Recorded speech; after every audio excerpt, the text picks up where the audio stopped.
మంచిగా చెప్తే మంచిగా అర్థం కాదు కదా మీకు, అర్థం కాదు కదా మంచిగా చెప్తే పోయాలి బయటకంటే పొందలేమా మేము తీసుకుపోతామంటున్నా కదా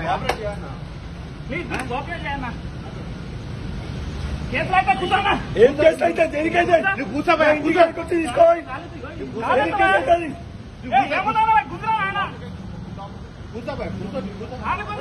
పంపిస్తాను కూర్చో, నీకు ఇద్దరికి పంపిస్తాను కూర్చోబోయా కూర్చో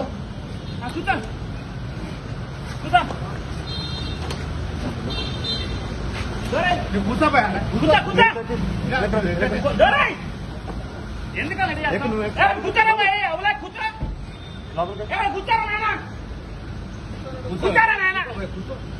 ఆ మాత్రం తెలదా నీకు?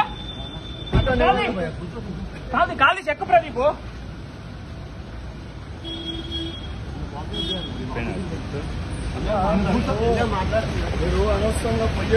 నేను తీసుకపోతామంటున్నా కదా, ఎక్కడా నువ్వు కూర్చోపోతా తీసుకపోతామంటున్నా కదా. ఎందుకు కావాలా మావనలే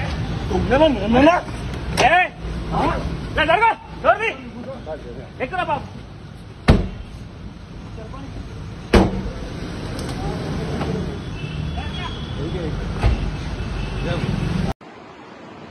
ఏదైతే సికింద్రాబాద్ రైల్వే స్టేషన్ లో సంఘటన జరిగిందో ఆ సంఘటనకి సంబంధించి అగ్నిపత్ ఎగ్జామ్ కి అప్లై చేసుకున్న స్టూడెంట్స్ ఆ ఎగ్జామ్ క్యాన్సిల్ అయిన దానివల్ల గత 48 గంటలలో దాదాపు 44 మంది సూసైడ్ చేసుకున్నారు.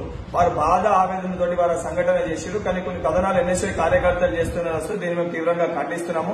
అక్కడ ఎటువంటి ఎన్ఎస్ఐ కార్యకర్తలు ఎవరు కూడా ఇటువంటి ఒక కార్యక్రమం చేయలేదు. నేను కూడా ఈ రోజు ఉదయం టీవీ ఇంటర్వ్యూకి పోతుంటే నన్ను ముందస్తు అరెస్ట్ చేసి షేనాజ్గంజ్ పోలీస్ స్టేషన్ తీసుకొని వచ్చారు. ముందుగా నారాయణగూడ, దాని తర్వాత షేనాజ్గంజ్ పోలీస్ స్టేషన్. ఇది ఎందుకంటే దీనిపైన స్పష్టత చేయడానికే పోలీస్ స్టేషన్ కి వెళ్ళి వీడియో ఇస్తున్నా. దాంతో పాటు అక్కడ ఎవరైతే ఇటువంటి కార్యక్రమాలకు పాల్పడుతున్న నా తోటి సోదరులు, విద్యార్థులు, మీరు కూడా ప్రయాణికులకు ఇబ్బంది కలిగే వాతావరణం సృష్టించకండి.